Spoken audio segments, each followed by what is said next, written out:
প্রিয় শিক্ষার্থীরা, আমাদের ত্রিকোণমিতি 9.1-এর আমরা একটা অঙ্ক আলোচনা করব। সেটা হচ্ছে অঙ্ক নাম্বার 5, 9.1-এর 5 নম্বর অঙ্ক। দেখো এখানে কি বলছে, ABC একটি সমকোণী ত্রিভুজ। সি কোণটা সমকোণ, তাহলে তোমাকে কি বলছে, ABC একটি সমকোণী ত্রিভুজ।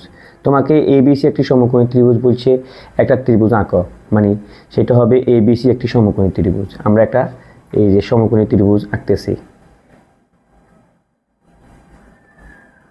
দিলাম। এখানে বলছে ABC সমকোণী ত্রিভুজ, অনেকে এ এখানে বসাইবো, বি এখানে বসায়, সি এখানে বসায় না, আমাদেরকে বলছে সি কোণটা সমকোণ। সমকোণ মানে হচ্ছে 90 ডিগ্রি, তাহলে আমি বলতে পারি সি কোণটা এখানে হবে, আর এখানে মানে কত ডিগ্রি, 90 ডিগ্রি, আর যেখানে 90 ডিগ্রি হয় সেটা হয় সমকোণ।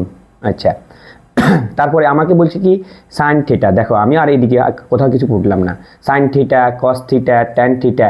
থিটা মানে এখানে হবে অথবা এখানে হবে, তুমি এইখানে দিতে পারো, এখানে দিতে পারো। তো আমার একটা হচ্ছে যে আমরা সবসময় চেষ্টা করবো নিচে দেওয়ার জন্য, তাহলে এখানে থিটা হবে, ঠিক আছে কিনা।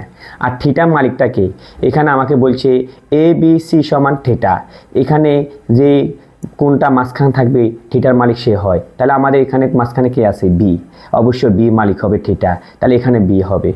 তো এখানে যদি বি হয় আর আছে কি আমাদের এ, তাহলে আমরা অনেকে কীভাবে করবো, ABC না, এটা ডিপেন্ড করবো আমাদের কোণের উপরে। কীভাবে, থিটার মালিক কে, সমকোণটা কে, সমকোণ দেওয়ার পরে থিটার মালিক কে, থিটার মালিক হচ্ছে বি, এখানে বি দিলাম থিটা, বোঝা গেছে। এখানে বলছে AB সমান কত, 13। আমরা AB মানে কোনটা, AB মানে অতিভুজ, মানে অতিভুজ বলার দরকার নাই, AB যে বাহুটা 13 সেমি দিছে, 13 সেমি। তারপরে দিছে আমার 13 সেমি। BC দিছে 12 সেমি, BC মানে এটা সমান 12 সেমি। তারপর বলছে আমার এই যে এই মানটা আমাদের অনুপস্থিত, মানে নাই, এই মানটা আমরা বের করব। কিভাবে বের করব, আমরা একটা সূত্র জানি, পিথাগোরাস উপপাদ্য হতে পায়। পিথাগোরাসের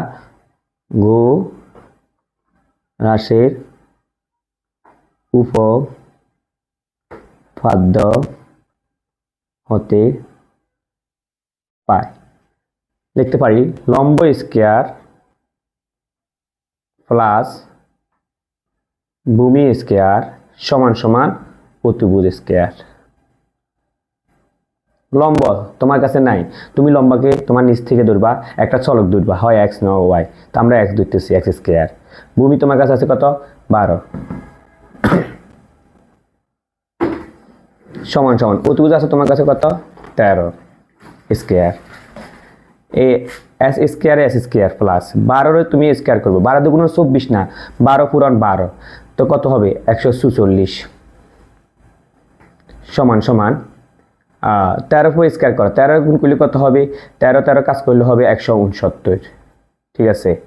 দেখো এস স্কয়ার এই যে সমান সমান পরে কি আছে, 169 আছে, এই আছে প্লাস, এটা হবে কি মাইনাস 144, বা এস স্কয়ার ইকাল টু 169 থেকে 144 বাদ গেলে আর থাকবে 25। আমরা আগে শিখেছি স্কয়ারকে ধ্বংস করার জন্য পৃথিবীতে একটা মাত্র লোক আছে, সেটা হচ্ছে রুট ওভার এস স্কয়ার। তো এই রুট এখানে দিতে হবে, এন সবার জন্য সমান, স্কয়ার রুটে ব্যান, তাহলে সুতরাং আমরা লিখতে পারি এক্স ইকাল টু কত, 5। তাহলে আমরা এই যে এখানে এক্সটা কি, এক্সটা নিচ্ছি আমরা লম্ব, তো লম্ব আমরা 5 ধরলাম, এটা লাল কম লিখতেছি, যেটা তোমরা বুঝো যে এই মানটা আমরা ফাইন্ড আউট করলাম। আমাদের প্রশ্ন কি চাইছে, আমাদের প্রশ্ন চাইছে এই যে সাইন থিটা।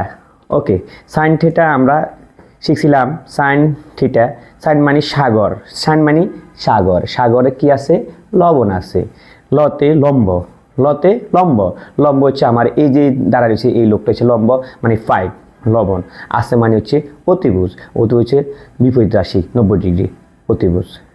একটা আমি মান বের করলাম, আমরা চাইছি কি আমার কস থিটা কিভাবে বের করবো, দেখো কস থিটা মানে কস মানে কবর কি আছে, ভূত আছে, কবরে ভূত মানে ভূমি মানে আমাদের 12 আছে মানে অতিভুজ। আচ্ছা, তোমার কি মান বের করতে বুঝে, ট্যান, ও ট্যানের ছন্দ তার সুন্দর, ট্যান থিটা, ট্যান মানে কি 13, লম্বা মানে 5, তাহলে লম্বা, ভূত মানে কি ভূমি। তাহলে এই যে আমরা এই অঙ্কটা তোমরা যদি বুঝো ভালো কথা। এখন আমরা আলোচনা করব ত্রিকোণমিতি 9.1 পেজ নাম্বার হচ্ছে 184 পৃষ্ঠার 3 নম্বর অঙ্ক।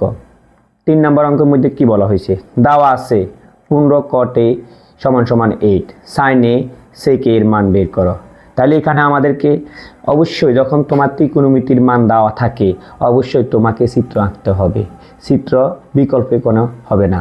তাহলে আমরা একটা চিত্র আঁকি, অঙ্ক নাম্বার 3 কি বলছে, তাহলে আমরা একটা চিত্র আঁকি, মানে একটা সমকোণী ত্রিভুজ।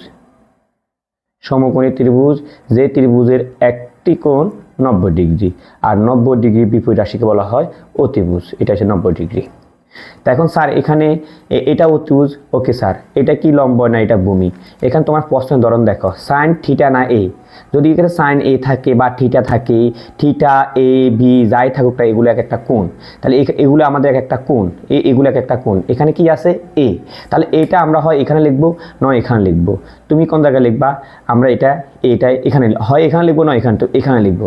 অনেকের প্রশ্ন, স্যার এখানে ভিতরে লেখেন থিটা, আজকে কেন এটা ভিতরে লেখা হয়েছে? কারণ আমার এখানে এ বি সি কার কথা বলা নেই, এখানে থিটার বিনিময় দিছে এ, এই জন্য এইটাকে ভিতরে লেখা হয়েছে। যদি অন্য ইংরেজি বর্ণ দেওয়া হইতো এ বি সি, তাহলে অবশ্যই ওদের মতো করে এইটা বাইরে বসতো। তাহলে আমরা বলতে পারি থিটার বিনিময় কি দিছে এ। আচ্ছা, আমাদের এখানে কি লেখা আছে, প্রশ্নের মধ্যে দেওয়া আছে কি লেখা আছে, 15 cot a = 8, বা এটা গুণ আছে, গুণ থাকলে কি হবে ভাগ। তাহলে কি হবে 8 বাই নিচে থাকবো 15। এখন 8 cot নিয়ে আমাদের মানে বলতে অসুবিধা হয়, আমরা এটাকে আমরা tan এ কনভার্ট করব। tan আর cot হচ্ছে দুইজনে বন্ধু, তাহলে আমরা লিখতে হবে tan a সমান tan আর cot এর মান বিপরীত, তাহলে 15 উপরে থাকবে আর 8 থাকবে নিচে। এখন আমরা ছন্দ বলতে পারি, tan মানে কি টেরা, tan মানে কি টেরা। লম্ব যে লোকটার নাম আগে আসবে ও লোকটা হচ্ছে উপরে, লম্ব মানে কত 15, টেরা লম্বা। ভূত মানে কি ভূমি কত আমাদের 8। এখন আমাদের দুইটা মান আছে, লম্বর মান আছে কত 15, লম্ব আমরা এটাকে এটা ধরলাম 15 আর ভূমি আছে কত 8, আমার এই মানটা নেই। তো যে মান নেই সেটা আমরা একটা পিথাগোরাস প্রয়োগ করব।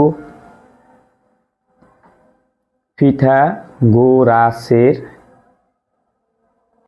উপপাদ্য হতে পাই, বলো লম্ব স্কয়ার, তোমরা মুখে মুখে বলবা লম্ব স্কয়ার প্লাস ভূমি স্কয়ার সমান অতিভুজ স্কয়ার।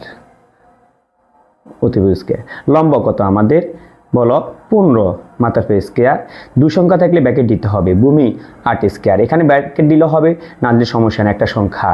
অনেকে 15 উপর ব্র্যাকেট দেয় না, 15 উপর ব্র্যাকেট যদি নাই দাও তাহলে, যদি ব্র্যাকেট না দাও তাহলে 5 স্কয়ার, স্কয়ারটা দুজনের মালিক। অতিভুজ তুমি যে কোনো একটা চলক ধরো x স্কয়ার, 15 গুণ করলে 200 কত 25, আর যোগ 8 গুণ করলে 64 ইকুয়াল টু x স্কয়ার। এই দুটা যোগ করবো এখন, 225 এটা যোগ করলে 289 ইকুয়াল টু s স্কয়ার। আমার স্কয়ারটা এদিকে নিয়ে আসো, s স্কয়ার ইকুয়াল টু 289। আমরা জানি এই স্কয়ারটাকে খাওয়ার জন্য পৃথিবীতে একটা লোক আছে, ওর ভদ্রলোকটা হচ্ছে রুট এস স্কয়ার, রুট এইদিকেও দিতে হবে অ্যান্ড সবার জন্য সমান। এটাতে কাটা গেছে, সুতরাং আমরা x ইকুয়াল টু লিখতে পারি 17। তাহলে আমরা এই মানটা বের করলাম।